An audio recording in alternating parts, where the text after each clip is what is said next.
going on out there, everybody? And thank y'all all so much for joining us here on Expanded Perspectives with me, Cam Hale, and as always, sitting in here in the studio, and we just been bitching before the mics come on, Kyle Filson. How's it going, everybody? Yes, I'm here in Skeleton Studios. A little bit chilly out, but I'm ready to go. I got a new toy I've been playing with. I got a new riser, and I've been jacking around with that. I was planning on... it's part of a bow, folks, the bow. So we got an archery shoot, but the weather's got us. That's what we're bitching about. Yeah, so we're not going to be able to go to it because it's going to be canceled. But so I was planning on going down the road. There's an archery shop not too far from here, maybe trying to tune it in down there. I'm not sure yet. Or... if I was really cool, I'd have my own workshop with an indoor facility, but I don't. So I have to wait on the weather. So unfortunately, I got a new toy and I can't really play with it as much as I would like to. I really wished I had an indoor archery range. Man. I don't need it to be massive. I just need it big enough for like 4 of us. Right? Yeah, I agree. Just like a small group of us. But one of these days. I want a workshop, with like that, like you said, with an indoor range, but I also want an area where I can do some woodworking and things like that. Like I don't really have anything. Piddle. I don't have a place to piddle like that at my house. Just to mess around. On the last show, we were talking about our intergalactic war we're having with these unknown UFOs. It's a true story. Well, I was under the assumption that, because we're America, that we were like 100% accurate. It's not true. Just found out that while we shot down 4 of those mysterious objects, one of the shots missed.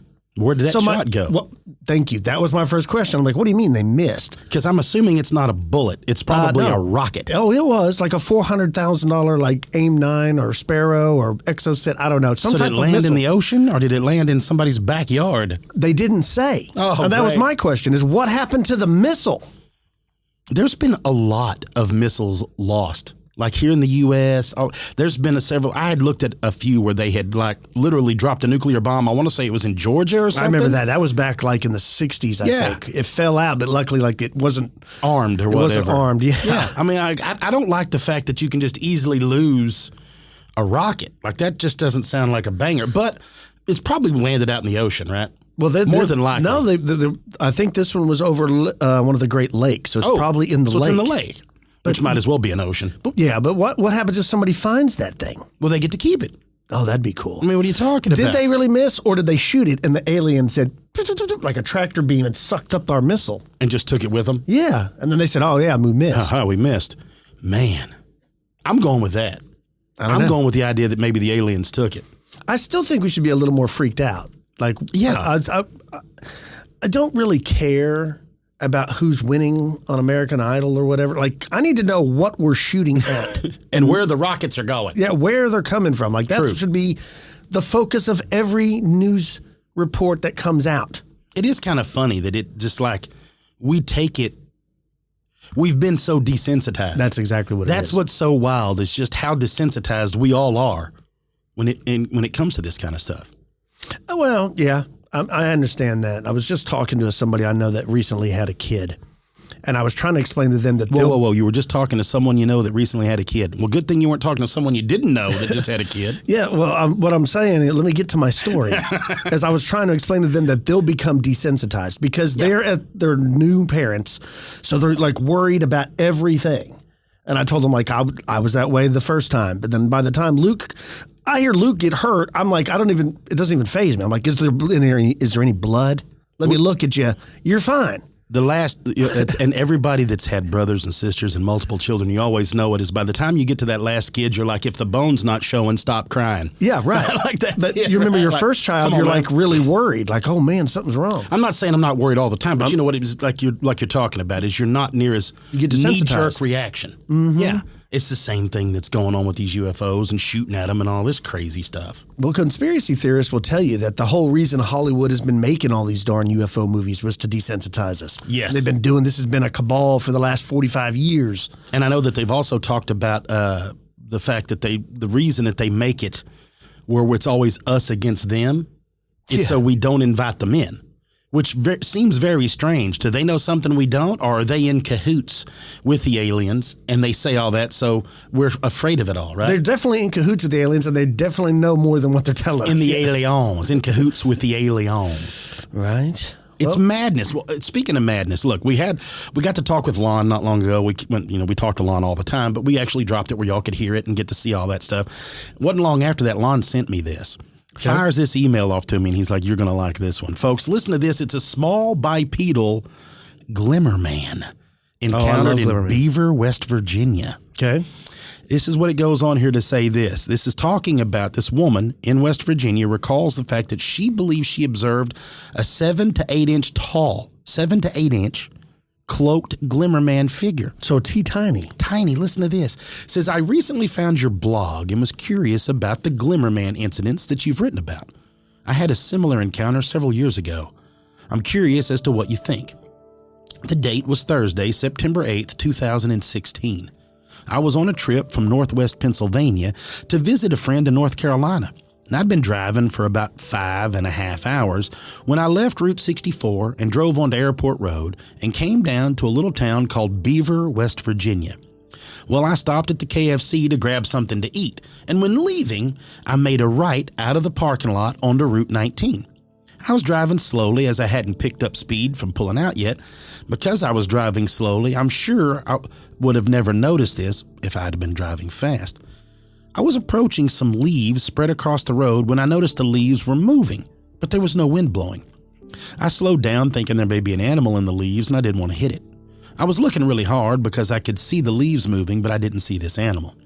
Then I could make out a small bipedal figure about 7 or 8 inches tall that seemed to be trying to hide in the leaves.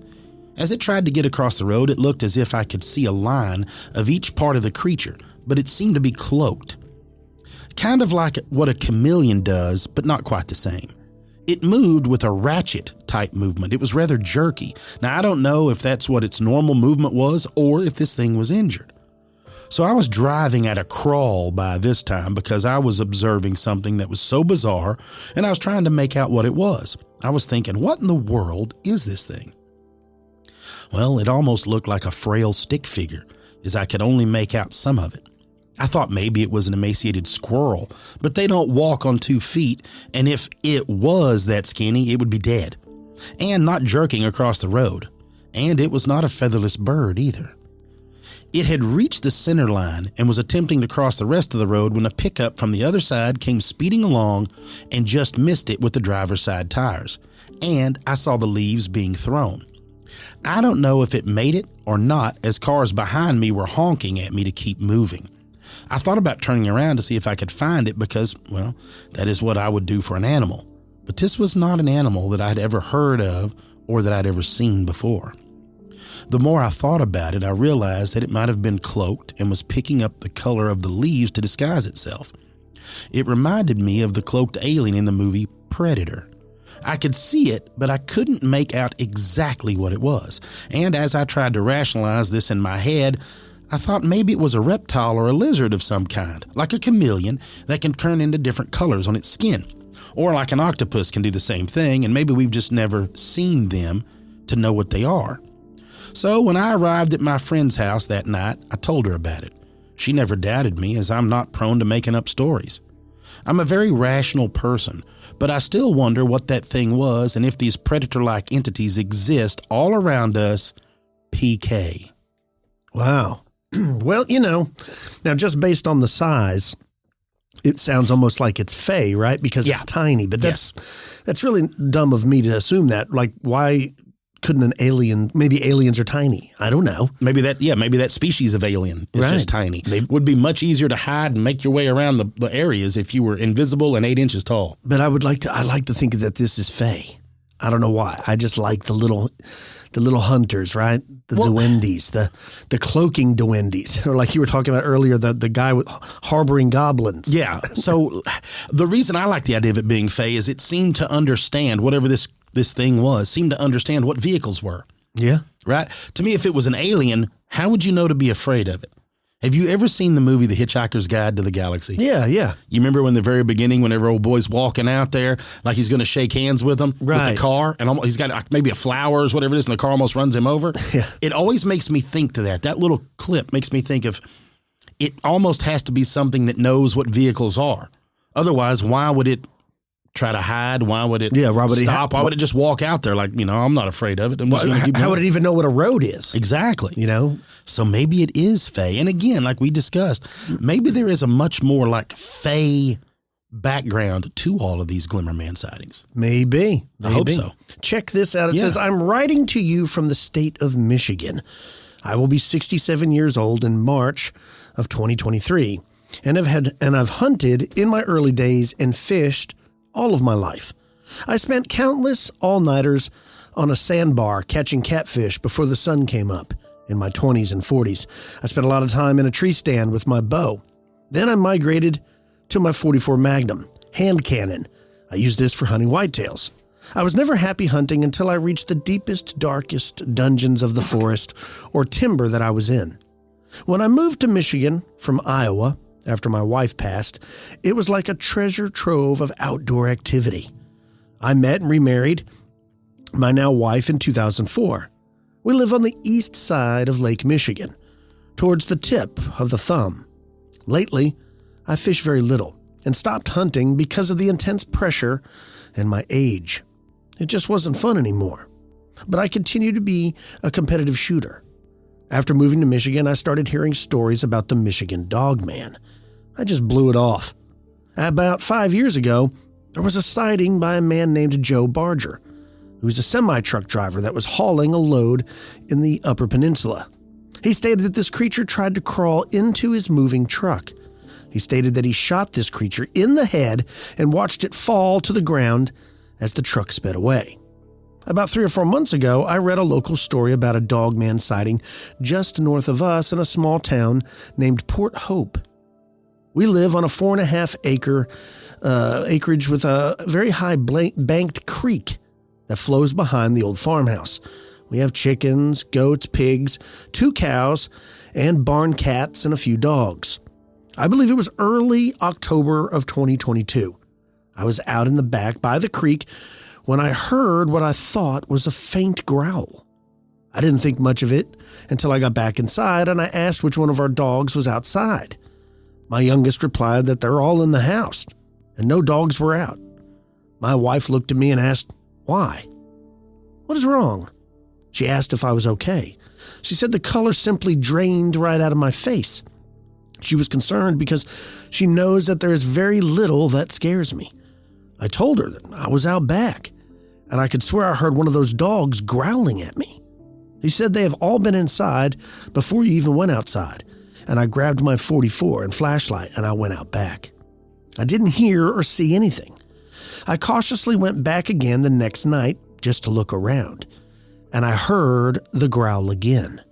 But this time it was a lot louder, and it sounded like it was right behind me, like just feet away. I quickly turned around, pointing my .44 in that direction. But again, I saw nothing. But the lower branches of the pine trees were moving. Remind you, there was no wind. I quickly moved back into the house. My wife looked at me again and simply said, "What?" My wife is from Michigan. I never met my father-in-law because he died of cancer in the early 80s. I told her what I experienced the last 2 nights, and the color drained from her face.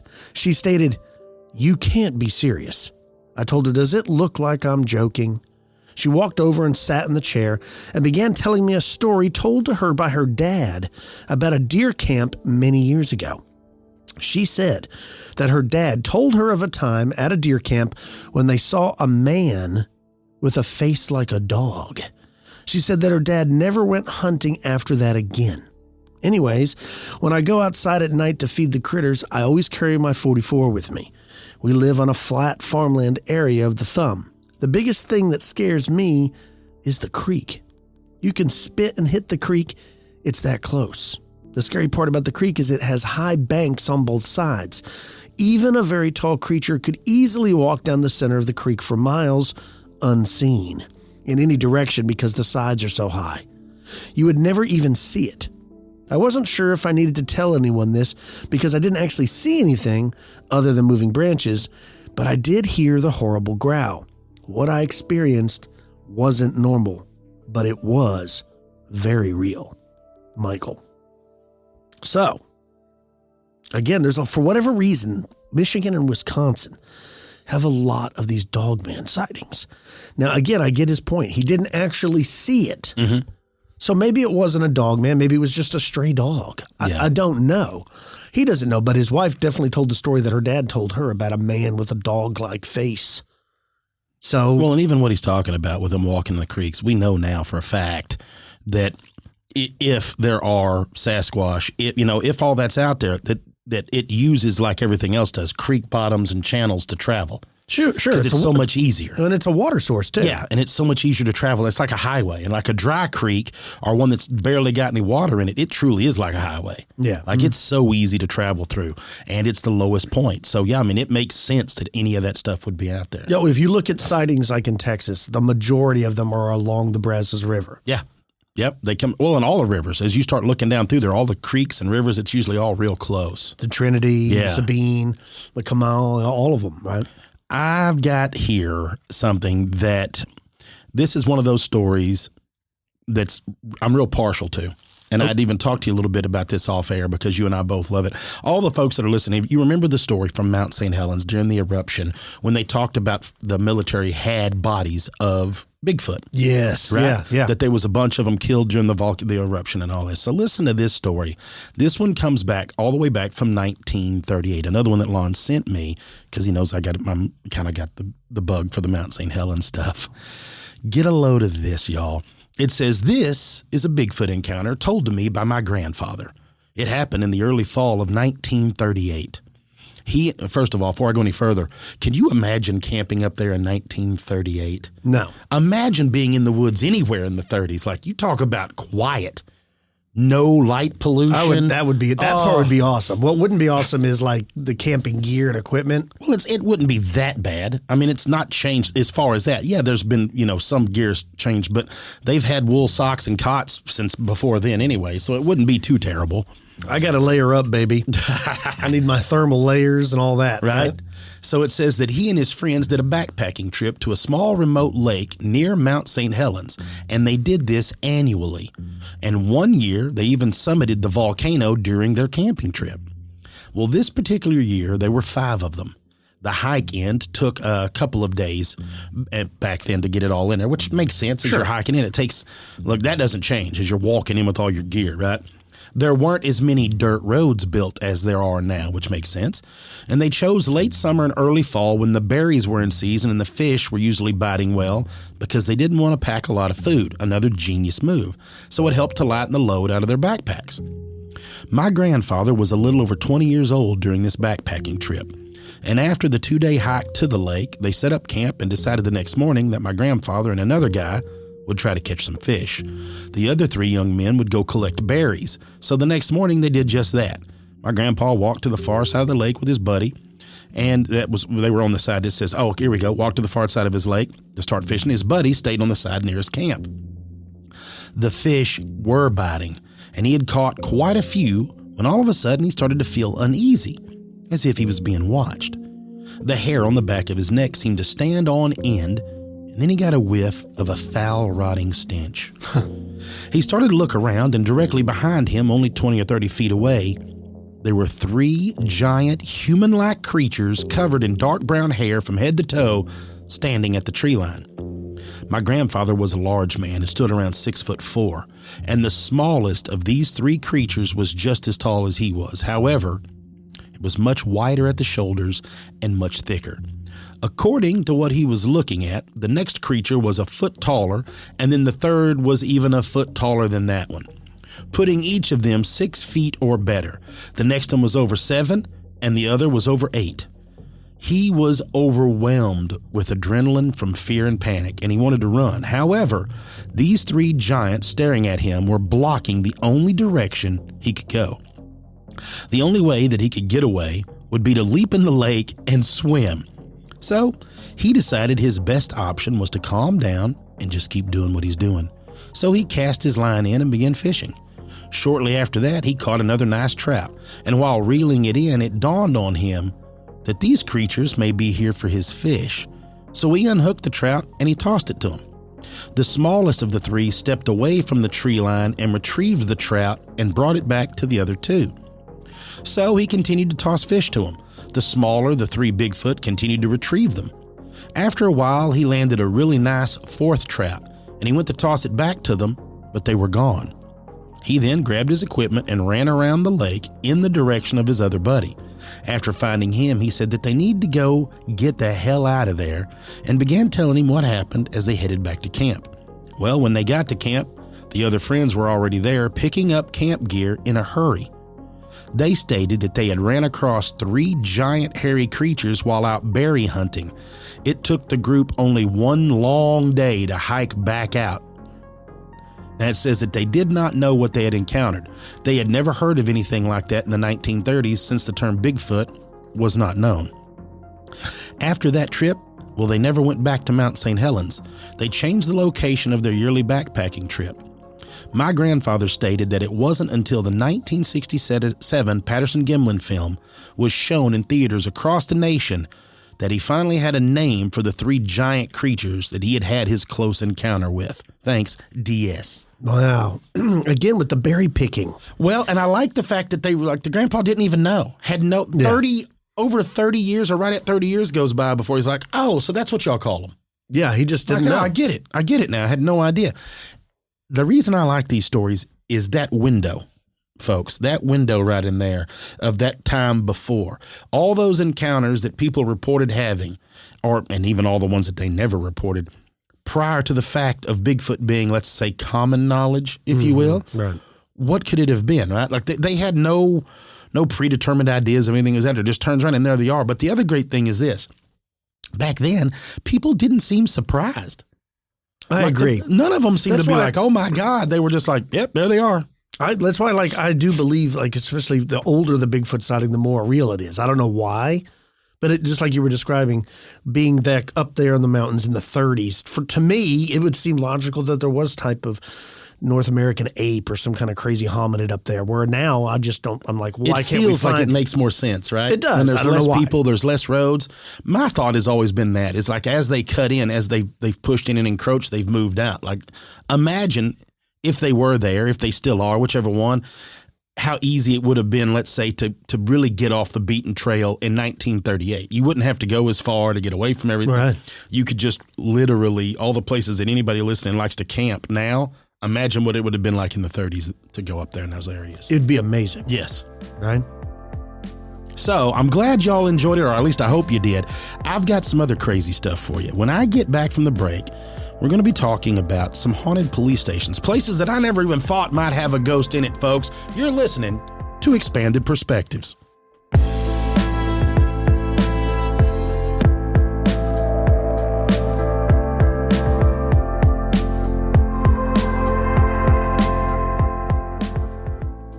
Okay, y'all, here we go with some more creepy stories. See if I can do my best to give y'all a little entertainment with this madness. Let me lay this out for you. For as long as y'all been listening, you know that we've done a lot of stuff about Illinois, right? Kyle and I love the Mothman.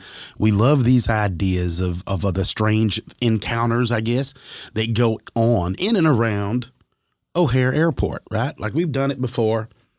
Talked about a bunch of the stuff that goes on there. For some reason, Illinois and around Chicago is a very odd, paranormal, if you will, place. And when I was doing some reading back a while, I came across this little account. And so I started digging into it. I kind of saved it as a note, right? I'm like, I need to look into that. What is that? So I go back, do a little bit more digging. And of course, it leads down this rabbit hole, if you will, of these odd occurrences and hauntings of police stations. And I don't know why it never dawned on me before, right? Like the idea of them being, it's pretty simple. If I have to explain it to myself, right? Talking out loud, it's pretty simple. It doesn't matter what's the business it's in this building, that the building itself is simply a vessel, right? It's simply a container for whatever we do out of the weather. That's truly all a building is. A little safety and a little shelter from Mother Nature. That's about it. So it doesn't matter what they put in there. It matters what had gone down in the past and things along that line. So I shouldn't be surprised or shocked, if you will, that there's some crazy, haunted police stations around the world. But for some reason it did. It caught me odd. So I started looking into it. I came across this one here. This is the one I want to lead off with because it's in Illinois. It's actually in McHenry County, Illinois, which is a very rural part near a small village there called Bull Valley. And it's a beautiful building, right? It's a pretty place. But as you look, this place is called the George Stickney House, or it's been simply referred to in the past as Stickney Mansion.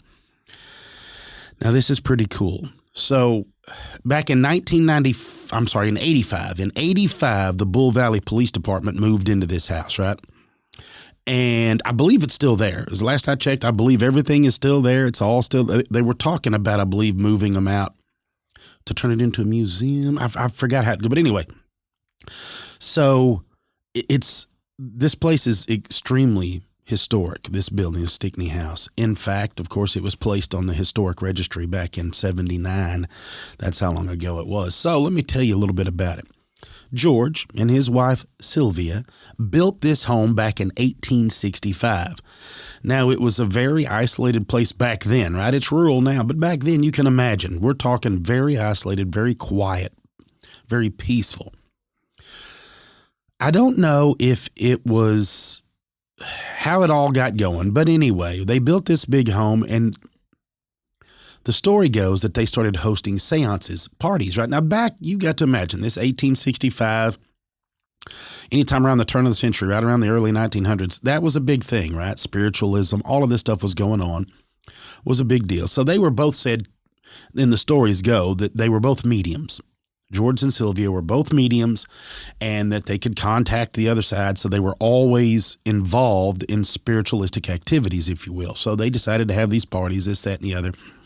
And it's said, speculated, I don't know if it was ever said by them, but it was said that the reason they had built the house where they did is because of the seclusion, that it made it easier. I guess there was, I don't know if there's interference, but there might have been less of whatever it was out there. So this was the whole thing.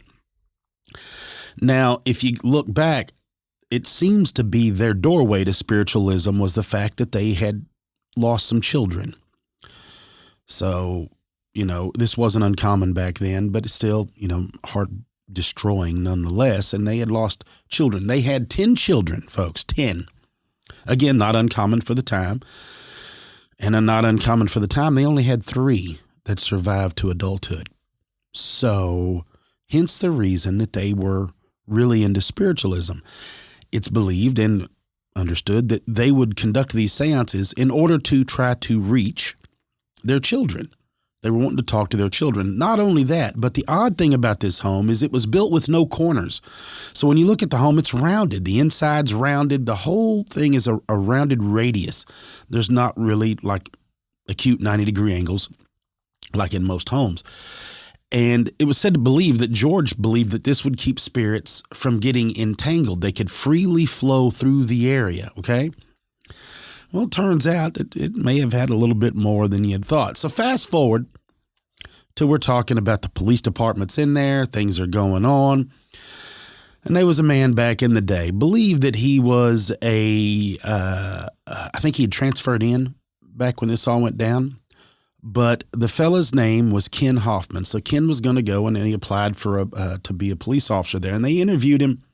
He's been interviewed a few times, and a lot of this stuff you'll find anywhere you go to really dig into it. But the story goes that while he sat down, Ken was being interviewed. I believe he's just going to be a part-time officer at the time, but he was being talked to by the chief of police at the time, Chief Sauer. And so Chief Sauer was telling him, said, "Hey, look, man, I hope you enjoyed here. It's a great place, a good place to work, but I've had officers leave because of this house." And of course, Ken's like, "Well, that's weird. A home." He had no idea, right? No clue about what was happening. So he goes on, does all this stuff. Now, if you want to know where Bull Valley is, it's only like an hour north of Chicago, right? So he goes on. The chief pulls out this binder and says, "Hey, look, bro, this house is haunted. You don't believe me? Look through it." He hands him this binder, and it starts telling the history of the house, all of the stuff that went down, right? Everything about the building of the home, the possible seances, all the things that went down. It's got all of this crazy stuff that's in there. So they're like, "Well, that's kind of strange," So Hoffman's like, "But I'm going with it anyway," right? So he goes on. And I believe he worked there for years, 16, 17 years Hoffman ended up working there. Now, there was a police chief at the time, and I believe that maybe current police chief Dickens. Dickens was even interviewed and talked to about all this. And Dickens, the Chief Dickens, said that he was completely unaware of any of this stuff that was going on that had to do with his home. And he's from Chicago, so an hour away, had no idea. It's almost like local folklore. So he goes down there, takes the job, right, does all this stuff, gets his same thing, the same as Hoffman, except Hoffman, of course, did it a little bit earlier. So they're talking to these guys, and they're asking them about things. So they talked to Chief Dickens and said, hey, look, when I was an officer here, I'm going to tell you a story that happened. Said, I go and I'm working a night shift, right, and I make a traffic arrest. So I bring the driver back in. So I bring him in. I got to do all the paperwork. So brings him in, handcuffs the driver to the bench. And I'm picturing just a small town like Mayberry, right? I'm picturing a small town police station, this whole thing, just sitting there like everybody knows everybody type stuff.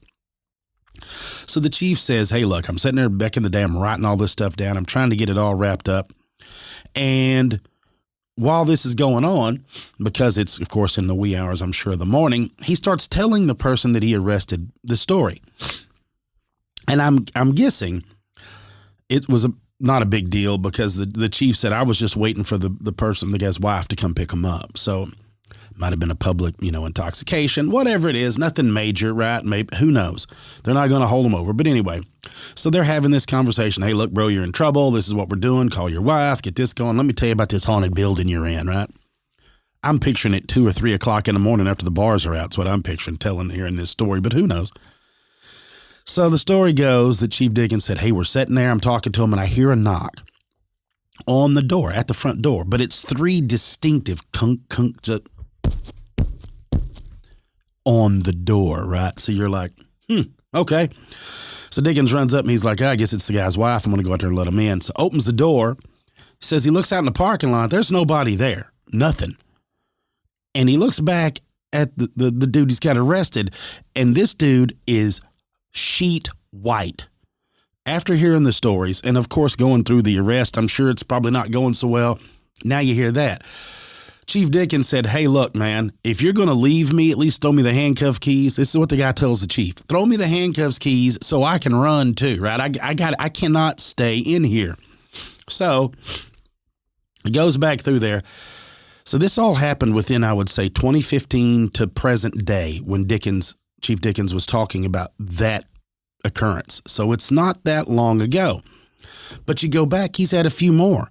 Talks about how that there was a filing cabinet in the building there that you could see open on its own, that it actually had a latch, right? Click, click, and it would pop open, slide open, the whole thing, like it was being opened from the other side, right? Like this whole deal. Dickens goes on to talk about how he's never felt like in trouble, never felt anything eerie there. And I thought that was really interesting. Like, it's not the fact that it's dangerous. It's just the fact that they're there, right? They're just hanging out there. So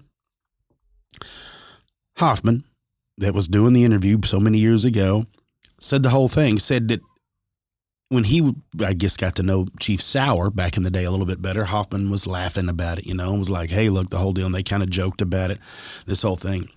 When interviewing them, Officer Hoffman come forward and said, hey, look, I've had more than one occurrence in this building. I've been here for 16 years, and I've had like 5 of them.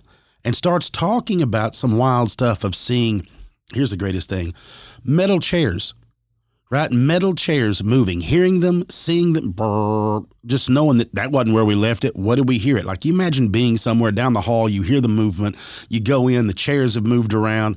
There's nobody there. You're there at 2 o'clock in the morning as an officer. And as an officer, you're expected to be a little more brave. Let's be honest. When you're a first responder like that, you're expected to run towards the danger, not away from it. And that's easily said than done, right? Like, it's easy to say you're going to do it until you come to things that you can't wrap your head around. Like, it's super simple. And I say it's super simple, of course. It's simple to discern the fact this is dangerous. This is a person with a gun. This is a person with a knife. This is a fire. And you run in there. But when you run into the unknown, that's a different thing. And not everybody reacts the same. Who knows how we'd react if we've never been in that position. So he starts talking about seeing this, hearing this, office furniture moving around, noises, drawers opening and closing. Actually said that saw a female figure in this place only to watch it vanish. Like, it just walks into a room, go in the room, it's gone. He said he's had fellow officers talking about seeing soldiers outside. We'll get to that. Seeing soldiers outside. Chief Sauer has actually passed away. Talks about apparently they had photos of rooms that were like rearranged and everything, like chairs were stacked and all this stuff, like it was a poltergeist messing with them, but it was never anything bad. Hoffman goes on, it's like he's been quoted in saying that I know this house so well that I don't have any bad vibes here. So you got to think, if you came in without any, any ideas, any forethought to what this might be going on, you may have had some negative experiences, right? But coming into it without knowing a word about it, maybe it's just that much easier.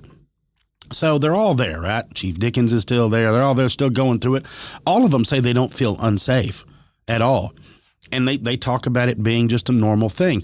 I don't know if they've moved it to the museum yet. I know that was talks and some of the stuff that I read, that they were finally going to just make it a museum and get the PD out and all this. Who knows? So it'll be a sad day if the PD moves out of there and they're not around. They can't hang out with the ghosts anymore or whatnot. But that's not the only one that goes down in Chicago. There is another one called the Maxwell Street Station.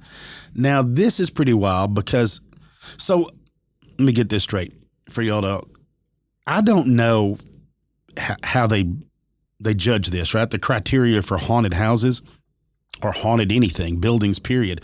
But apparently in Chicago, there's upwards of at least half a dozen, if not more, that they know of haunted police stations, right? That they know for a fact is haunted.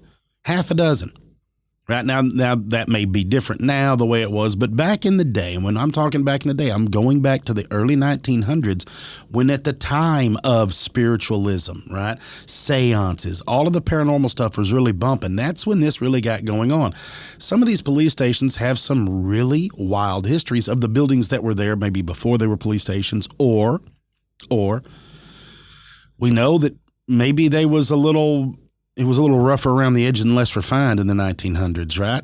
And when you start talking about policing and whatnot. So there could have been anything that goes on there. People have talked about suicides in there. They've talked about, murders taking place in the buildings. They've talked about a lot of things that goes on. Now, there was one built in 1888 in Chicago called the 7th District Police Station. And apparently in and around this area was back in the day very, very violent and had very rough living conditions back in this time.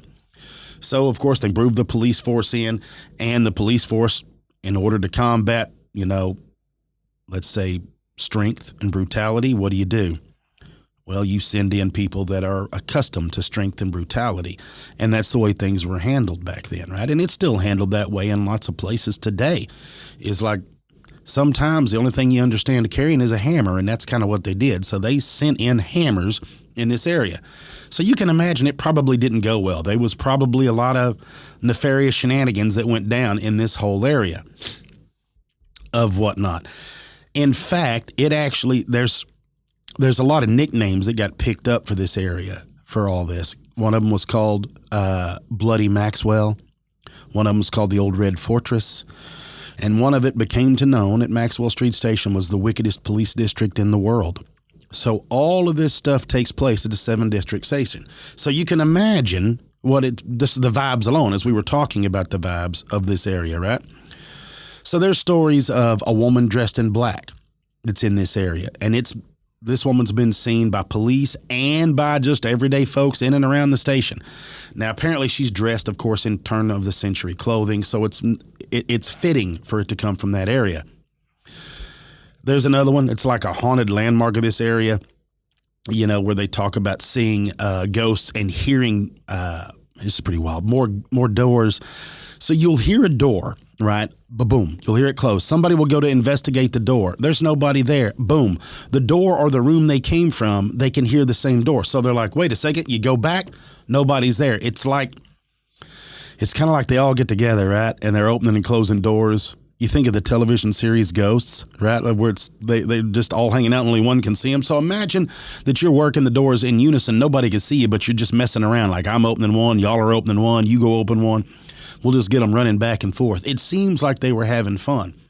And for those of you that are around my age and a little older and liked police drama, or your family liked police dramas whenever you were a young person, you will remember there used to be an old television series called Hill Street Blues.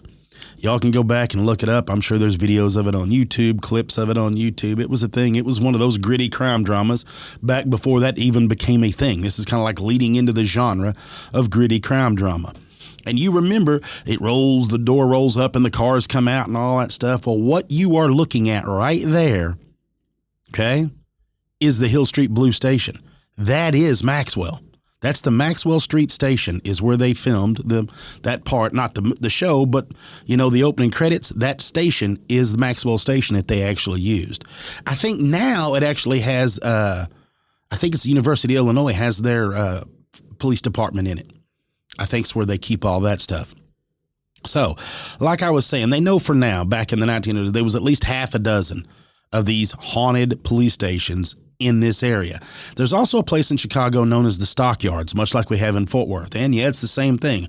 Rough and rowdy. It was butcher shops. You can just imagine running in the cattle, the whole thing. So it was a big deal.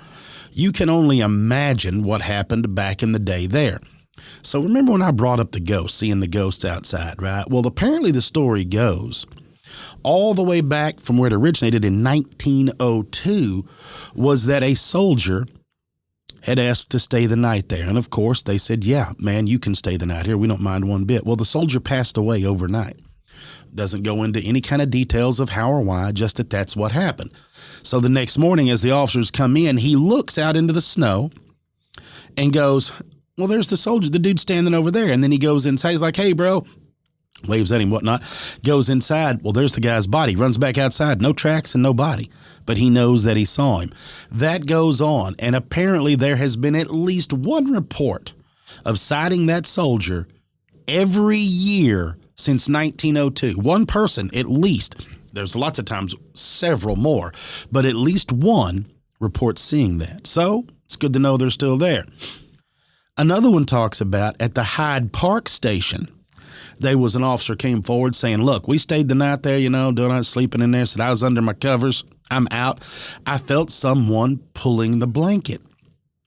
So instantly you think, well, there's going to be some horseplay, right? Somebody's in here horseplaying and messing around. So he leans up, looks around. He's like, I'm trying to pull the blanket back, right? I'm pulling them back up. Finally gets them back. All right. Tries to go back to sleep, pulls again. This time he sets up and pulls them back up. Excuse me. And instead of there being someone there, there's no one. So as he sets up, said it's dawning on him, where did this come from? The spectral image says it's the shape of a woman. Doesn't really go into detail, but the spectral shape of a woman appears and says that it's got one glowing red eye. Well, at this point, dude is freaking, right? Freaking out. Now, it doesn't say what time this is, so I'm assuming this is still at the turn of the century. I'm not assuming this would happen recent. This is something that sounds like it would go on because the dude is freaked out, pulls his pistol, and starts busting rounds off at it in the building. Boom, boom, boom, right? The other officers that were there come running in to find out what's going on. There's bullet holes in the wall, and he's like, what is going down here? Everybody's asking. Then he has to say, I was shooting at a ghost. Like, I can't even imagine, right?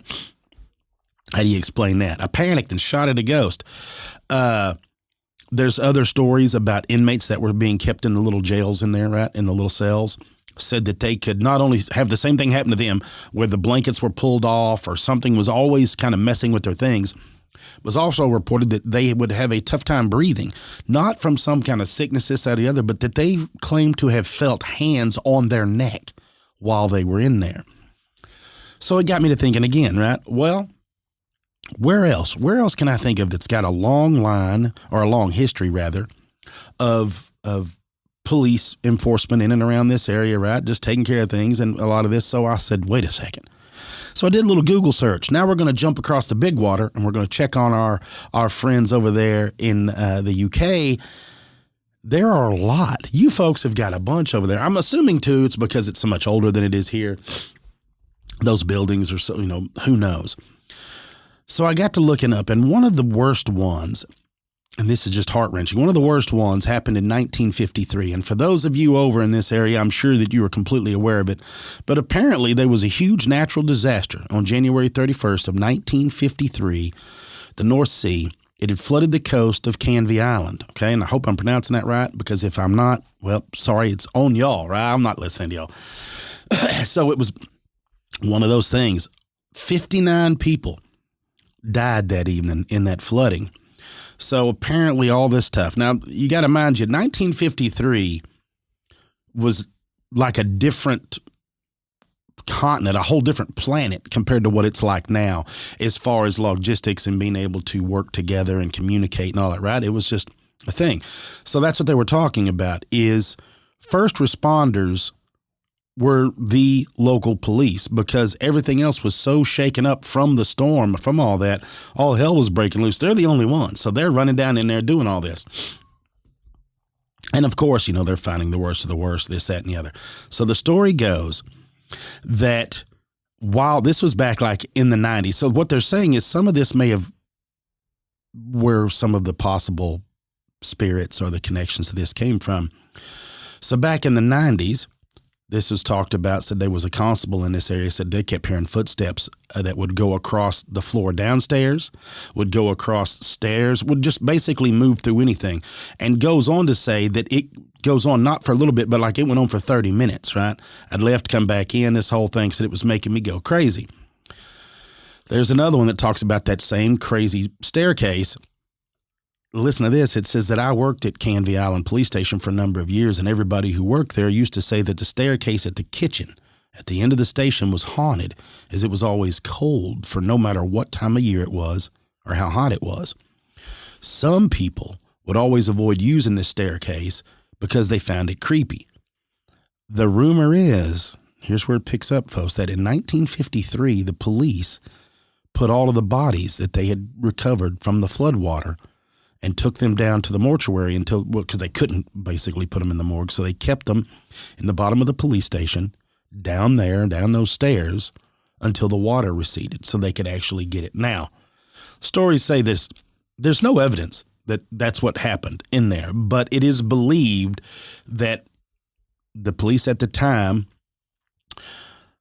they didn't have any other way to do it. They would load them into the cars when they found them, and they would take them back, and that way they could keep, there's no other place to put them, right, for safety and others. So they would take them to the police station, they would lay them out, you know, roll them all up, however they could do it, ones they could find, and they would just wait. And that was the only thing that they knew to do, basically, in order to keep them, I guess you could say, safe, but also with a little bit of respect, right? Like you just don't want to leave them in the trunk of your car, right? Nobody's just piling them up like cordwood.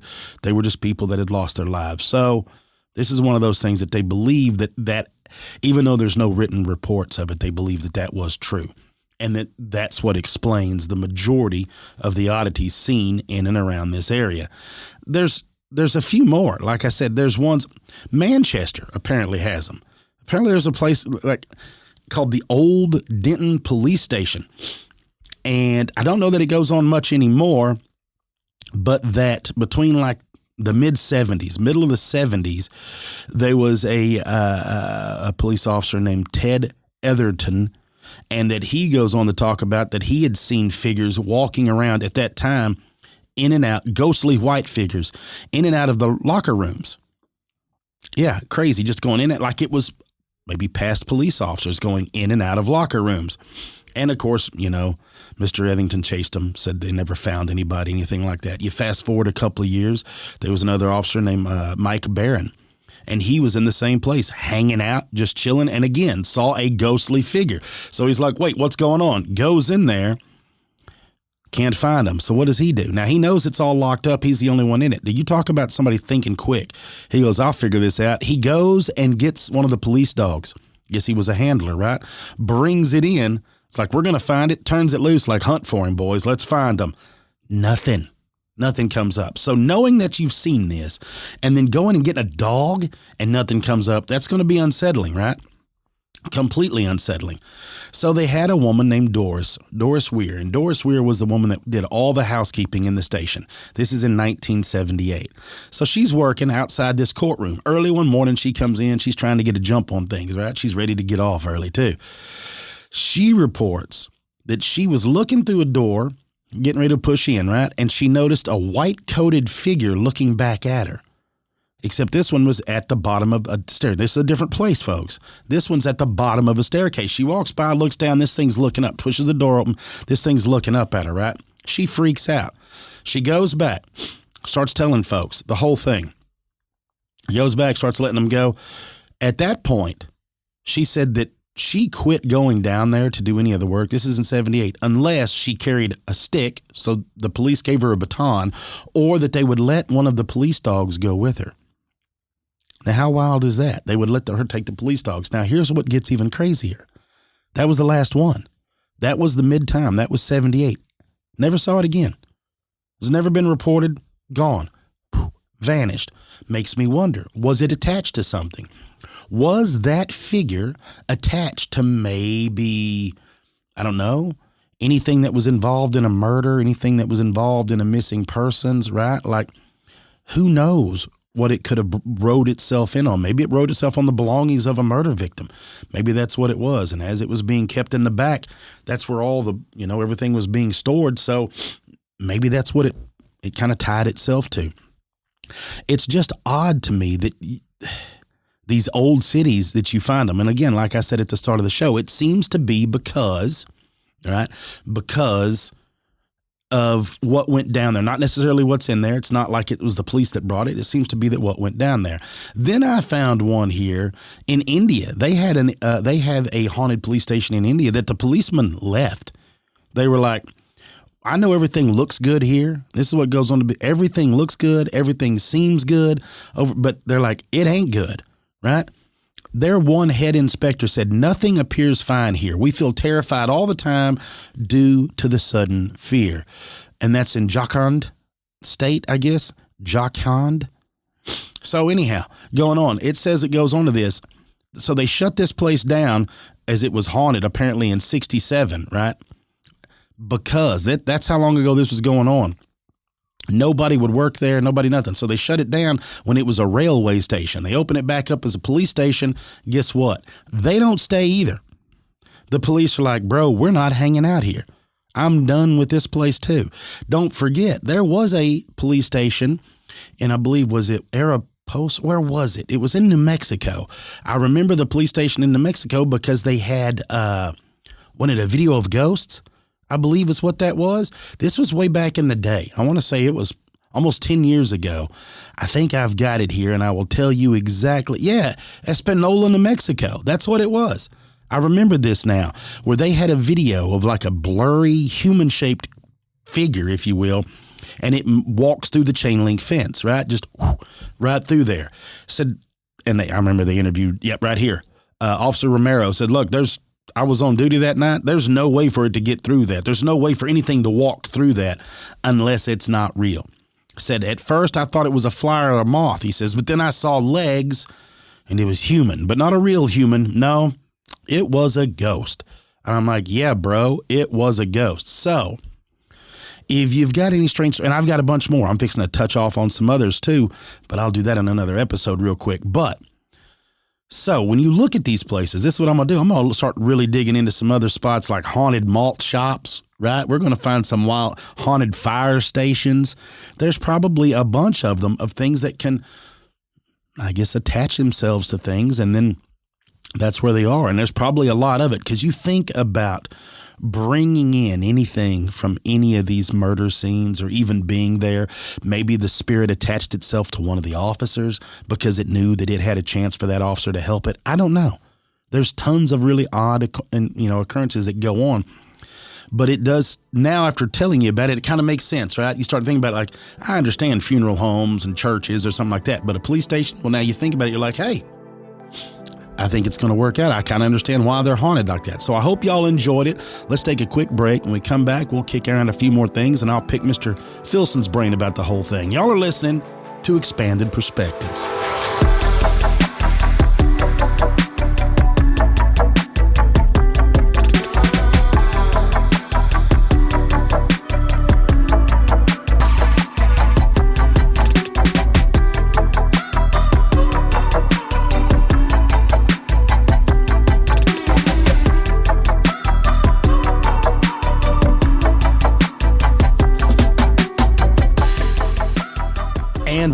are back. I hope you enjoyed the madness of a few haunted police stations. Like I said, I've got a bunch more I'm fixing to drop too, so I've got some more of those going on. But again, I love those stories, man. It could have been anything. I really do feel like whenever you start bringing stuff in from all the crime scenes, right, where you're looking for clues, whatever you're looking for, right, the property room, search and seizure, that there could be something attached to those things, those items, whether it was involved in a murder, whether it was any of this, brought into the police station. Like when they talk about seeing things for a few years and then they're gone, that's what it always makes me think about, is if it didn't happen in there, they brought it in. Much like when we talk about people going to these estate sales and purchasing things and not really knowing, and they bring it in, they start having these weird occurrences. Yeah. Maybe that's could have led to some of it too. And then again, too, like we said in Essex, where back there where the flooding happened and those people lost their lives, maybe that's what it was. Maybe they really were kept down there. I don't know. There's just so many of it. But again, there's a lot of despair at a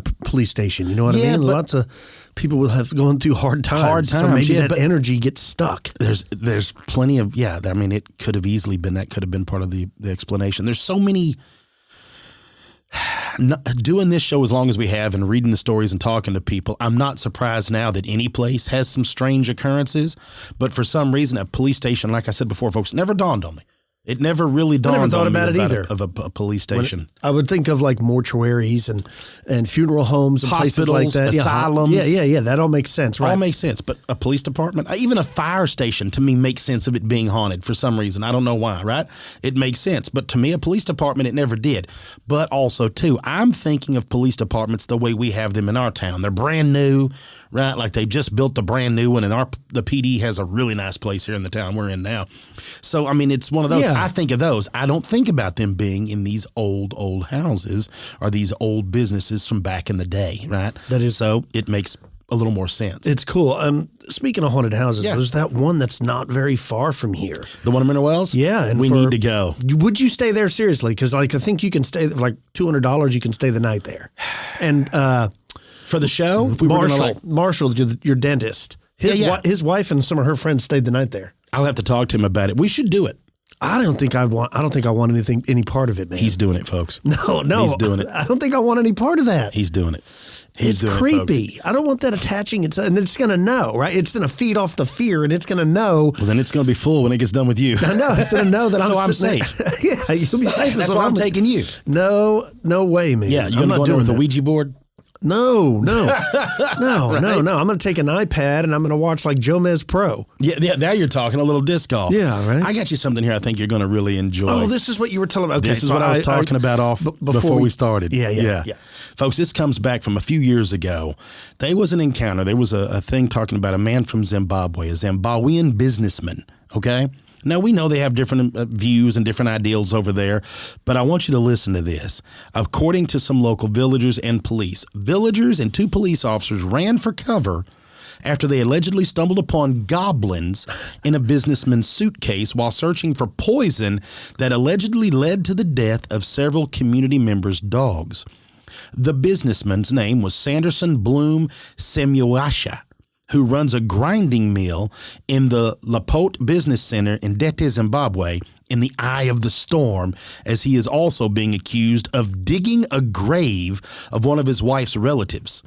So I don't know what that happened, right? Mm-hmm. So the businessman has vehemently denied all of this.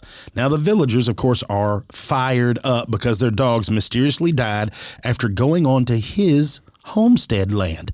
Now, the villagers enlisted the services of police officers from the Dete police base, who accompanied them, but were gripped with fear when they opened the businessman's suitcase, and this is what was said.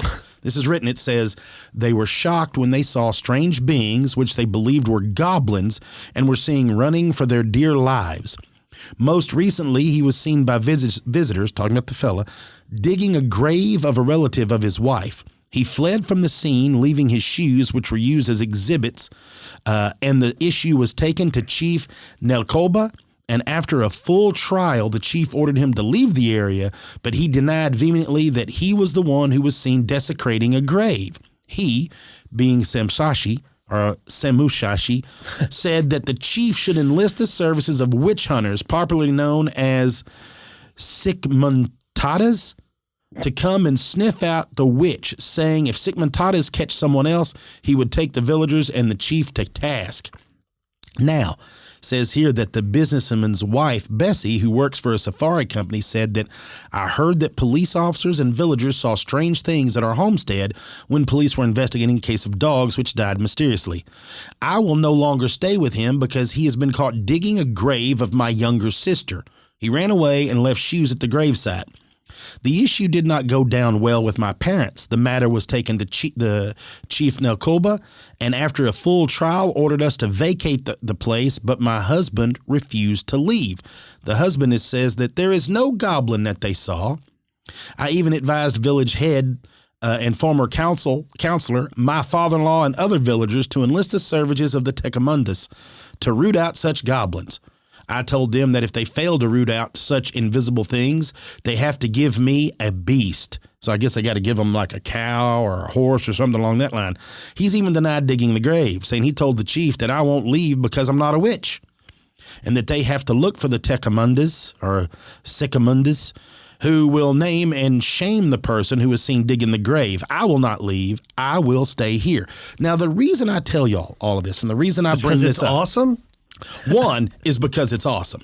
But two, the two-parter here, okay, is this. I know that a lot of people, and by a lot of people, I mean most everybody, you get these ideas whenever people think differently of you, like, oh, well, they're a little more backwards. They're not quite, first world, second world, third world country. There's different beliefs like we've talked about with all the stuff that was said in Russia with the gay demons or whatever that they talked about, right? No, yep. You hear all these crazy stories, right? My question to you with these goblins is, what if, as we progressed from as we've leveled up, let's say, and more people have kind of gotten, and we're a little more advanced here, whatever. What if goblins are real? What if the shamans over there are real? And as we've forgotten how to do it, or as we came to the new country, we forgot how to do all this, and that's truly a thing. Like look, I'm the crazy guy. There really are these evil spirits, and maybe these people could, because I know what you're saying. It's easy for us Westerners to poo-poo on the traditions of another culture so far away. But you're right. Maybe they do have the ability to conjure these goblins and, rule over them like pets and stuff. Maybe it's not that far-fetched. I bring it up because I've seen video footage, as have you, and anyone listening can go look it up. You want to see some wild stuff, look at some of the things that they've done with thermal imaging on like Shaolin monks, where they can create heat in their hands. They can focus their chi. Yeah, like they can do. And then years ago, maybe we should revisit that too. Years ago when I had discussed about the long striders and the fact of like the dudes went for like 30 years and never ate and stayed in the caves. You remember all the dudes running? All of these crazy stories like that coming from like Nepal and all this with these monks. How come that, if that's a thing, how come there's dark magic? We know as well as anybody else after playing a little tabletop role play that there's bright, white magic and dark magic. We've all talked. Maybe this is a thing, right? And maybe there's just middle magic, and middle magic is just to kind of help you out, right? Like maybe he's got these goblins to help him. Maybe the goblins killed the dogs trying to get him off his place. He got tired of stepping on slippery leaves or something like that.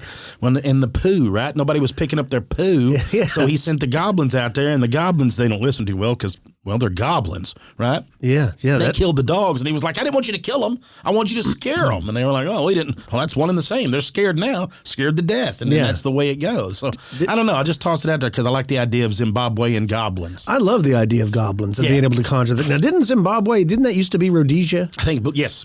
Yep. That's what I thought. Yeah, that's a pretty brutal war back then. Yeah. Very, very cool. Well, if you have any stories you'd like to share with me and Cam, the listeners, do not hesitate. Email us at expandedperspectives@yahoo.com. Word. You can call the show 888-393-2783. That's 888-393-BRUD, B-R-U-D.